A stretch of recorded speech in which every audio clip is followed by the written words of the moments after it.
July August গণহত্যা মামলায় গ্রেফতার দেখিয়ে সাবেক ৮ সেনা ও পুলিশ কর্মকর্তাকে কারাগারে পাঠানো হয়েছে। চিফ প্রসিকিউটরের দাবি, সাবেক আইজিপি আব্দুল্লাহ আল মামুনের নির্দেশে মানবতা বিরোধী অপরাধ চালায় পুলিশ বাহিনী। এদিন সাবেক সেনা কর্মকর্তা জিয়াউল আহসান বলেন, তিনি আয়না ঘরের দায়িত্বে ছিলেন না।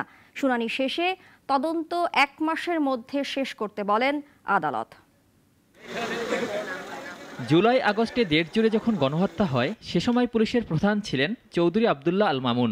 সেই মামলায় সাবেক এই আইজিপি, সাবেক সেনা কর্মকর্তা জিয়াউল হাসান সহ ৮ জনকে ট্রাইব্যুনাল হাজির করা হয় বুধবার।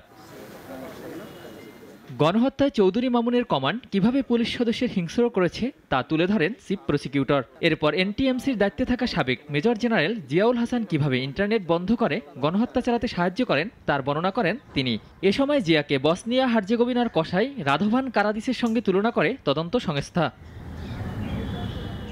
আশুলিয়ায় পুলিশের গাড়িতে ৪৩ জনকে পুড়িয়ে মারা, যাত্রাবাড়ি ও মিরপুরের গণহত্যার বর্ণনা দেন চিফ প্রসিকিউটর। এসব ঘটনায় পুলিশ কর্মকর্তারা কিভাবে জড়িত তারও ব্যাখ্যা করেন তিনি।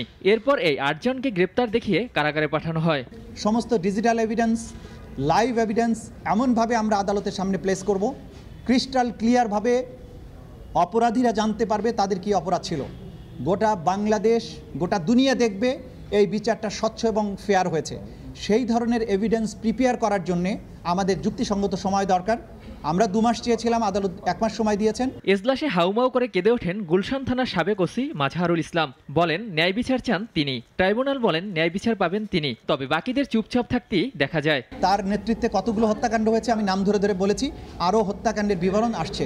তিনি যে কান্নায় ভেঙে পড়ে বলছেন যে উনি নির্দোষ ছিলেন, সেটা তিনি না। সব অপরাধী বলে যে আমি নির্দোষ, কিন্তু সাক্ষ্য কথা বলে। আগামী ১ মাসের মধ্যে তদন্ত শেষ করে আইন শৃঙ্খলা বাহিনীর এই ৮ সদস্যের বিরুদ্ধে তদন্ত প্রতিবেদন ট্রাইব্যুনালে দাখিলের নির্দেশ দেন আদালত। ওয়ালিউল রনি, নাগরিক, ঢাকা।